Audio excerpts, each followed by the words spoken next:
totally, very gradually they are getting completely changed.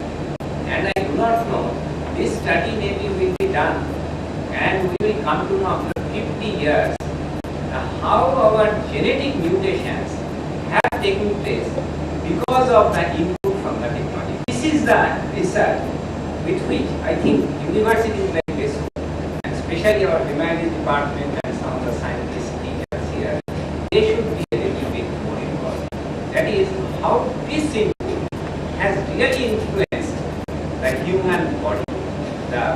Because after all, it's the gene, they get continuously motivated. All the proteins that we produce, because after all, human life is protein only. The proteins that are being, those are which are being produced, how they are directly or indirectly influenced by the technology. Lot of very interesting areas, which I am sure that in the next decades, these will be some of the things with which the future generation of scientists and philosophers will be more involved with, more they will be discussing in detail. So again, once again, I thank Professor Omlik and Professor Mukherjee for agreeing to really illuminate us with their very illuminating talk. And I must once again thank the coordinators, the organizers, especially Professor Subhashi Bandyopadhyay and Professor Sukanta, and all the faculty members of IT and also humanities, or Dean Humanities is also there, sitting at the back. And all my students, please talk to them. I am sure that we will learn a lot. Thank you very much. Chariot of civilizational progress through H2SO4 and then to the genetic constellations, and then interspecies rivalry for shallow, narrow gains, which are frank materialistic gains for profit. It's a huge area. Anchor that our knowledge in the name of specializations, so super specializations, are also getting fractured and fragmented gradually. Are we missing some very fundamental issues while negotiating science and technology? All these things are the concern of our Vice Chancellor. I want to thank you for this erudition. Now I request Professor Sukanta to introduce them.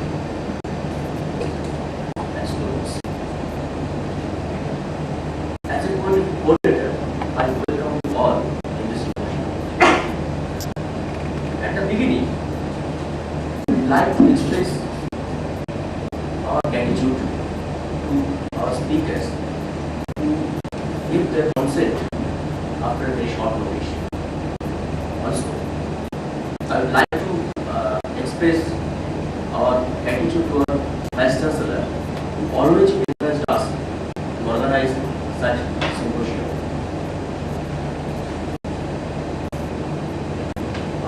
The title of the symposium is The Philosophy of Science, Ethics and Technology, which is huge uncommon. I would find a symposium, seminar, talk, etc., organized by any technical or scientific institute in our country. So, let me first clarify why we think about this type of program. I have some experiences in classroom and also outside class. Let me share those experiences. The students of BESAS are generally considered as A students, bright students. They are supposed to excel in the fields of science and technology. But it is very common to see that many of the students, many of the bright students, deeply disagree with the very basic principles of science. Many of the students, they wear the rings of astrologer, wear Madhuri, Tabiz, etc. While asked why you do so, many of them they reply, "Sir, marvelous." But sometimes some smart students they reply, "Na sir, chitar ka chhe, why you do it?" So in this way, they reply. And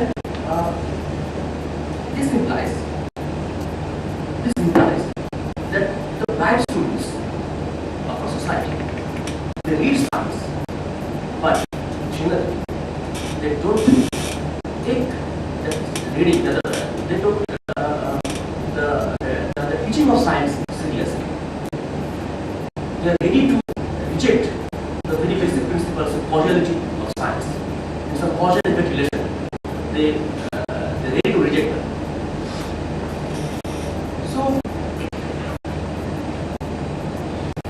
So even with this argument that this phenomena is not is not proper to only for our students, the social phenomena.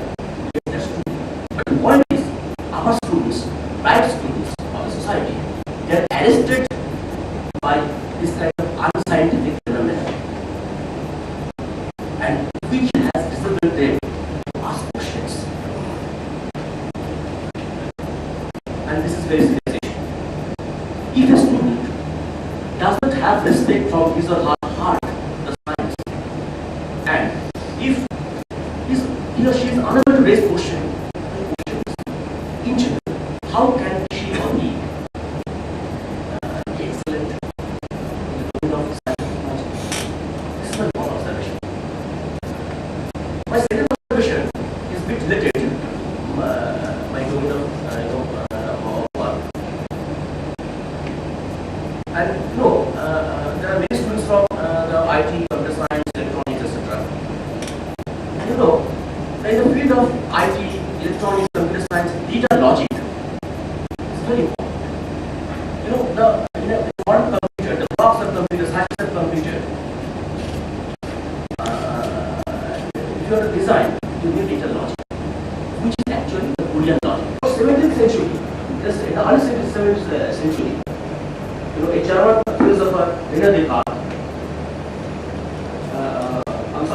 German philosopher Hegel, the concept of dialectics, and he has shown that there are several limitations in the tradition of human growth. That when this was developed, at that time, the concept of Boolean algebra was not known.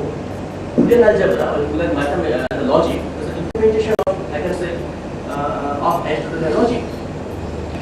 Many people, many mathematicians, are working to develop the mathematics of dialectics. But the flaws of Boolean logic, the flaws of Aristotelian logic is known to us. So our students and we should know the limitations of traditional Boolean logic. This is my second observation. And third observation, point I again want to mention. See, while we deal with some research problems, so we normally, what I am saying, we normally follow divide and conquer approach. The approach is like this. So the problem is given, you divide the problem, get sub-problems, solve the sub-problems to get solutions, and sum up the solutions to get the solution of original problem. So this approach is normally followed. And if we try to trace the history of science, then we can see that this approach was formally introduced by a mathematician and philosopher Descartes, René Descartes, in the early 15th century, 16th century. Early 16th century it was developed. Since then, many scientists they took this concept, took this approach, we call it Cartesian approach.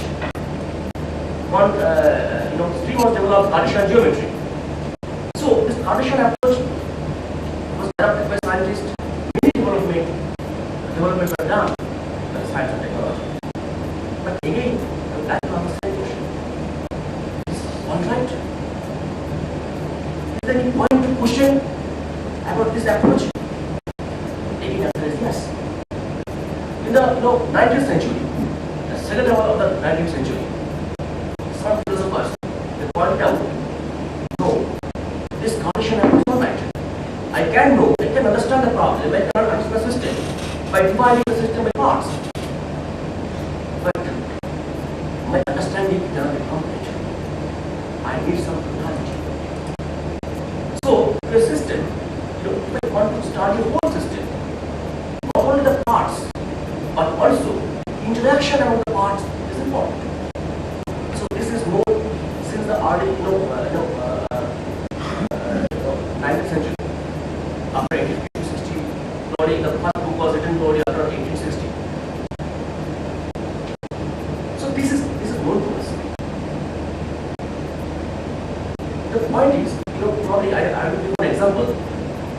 we want to understand the complexity of human brain.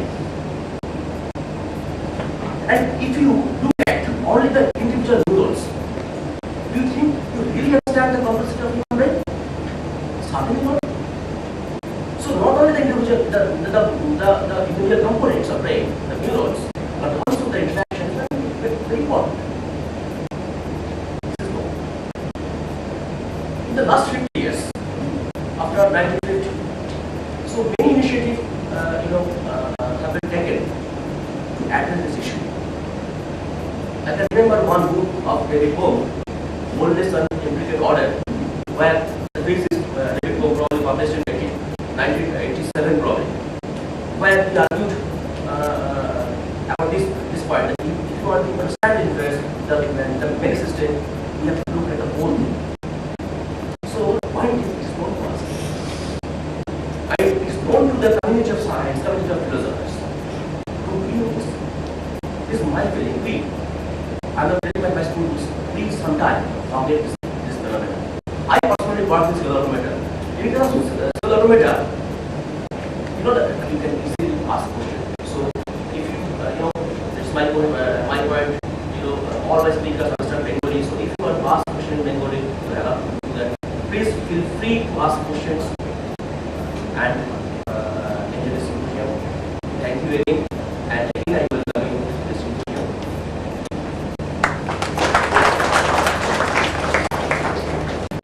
Thank you, Sukanta. It's a kind of double-digit enjoyment because Professor Roy started with the issue of communication marks, but I put the rest to after the name because the issue of the gestural psychology, that whole is just not the summations of the fragments, but it's something unique in its existence as a whole. And that's the kind of dialectic interrelations and continuum within itself is eminently reproduced. And I have one more thing to say, that when we are discussing with our respected Vice Chancellor, he said that he has a plan to initiate a kind of center for studies in history and philosophy of science and technology in the future, and these we just know in a few minutes. Mr. Mukhopadhyay, dear colleagues and students of BSUs, I must admit that out of the 4 terms in the title of this symposium, 3 of which do not apply to me. I am neither a philosopher, nor a scientist, nor a technologist. I cannot say that I am not a thinker either, because Descartes said, I think, therefore I am. So long I exist, I must claim that I also think. So it is only the thinking part may apply to me, but philosophy, science and technology are really rather difficult topic for me. So what I did, I took a title of my talk as Evolution of the Relationship Between Science and Technology, with the dictionary. And I found in Oxford Dictionary, science is defined as the systematic study of the structure and behavior of the physical and natural world around us. I wanted to extend it not only around us, including ourselves, because the very prominent part of modern science is devoted to understand the neurosystem and the brain and even the consciousness. In fact, one of our students in IIT Kanpur, who is now heading the neuroscience department of MIT, Professor Migam Basu, he showed us an experiment that how a blind person can see things through his ears. A blind man can see. That means they have understood the function of the brain to that extent and still continue. Now let us see what is technology. The purpose is that is to create or produce something useful for humanity. Because we should remember that some technologies grew most rapidly during wartime, as Professor Roger has said, with the unique goal of destroying a part of humanity. So technology is not only to serve humanity, it is also to destroy humanity.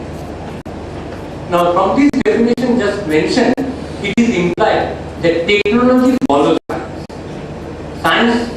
Scientific knowledge is first acquired, its basic principles are clearly understood, and then it is applied to practical purposes. One can say that science provides the seed of technology, which in turn triggers technology-led innovation.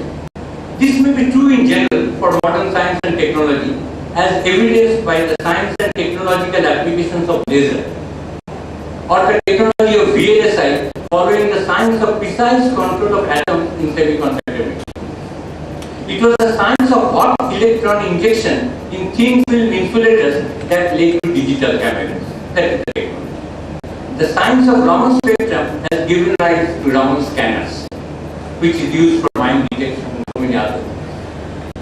But in ancient times, technology was developed to meet the primitive human needs of food, shelter, and clothing.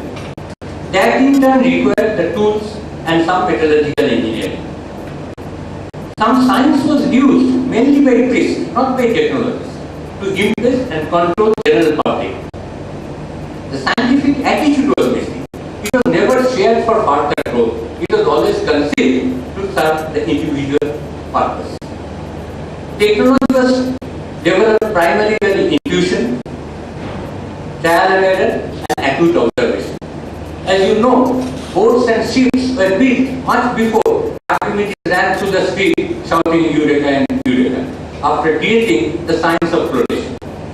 What I mean, the boats and technologies, boats and ship-making technologies were developed even without proper understanding of science of flotation. Most scientific and technological skill and know-how were passed on from one generation to the next within the family. But in my talk, we will not be interested in this phase of the human history. We shall restrict our discussion or topic to the last about 3 centuries, when Western science revolted against the religious dogma. Science became an open circuit to be developed continuously, there is no last word, through rational debate and experimental verification. During this explosion of scientific growth, industrial revolution also took place, and technology like science took a central place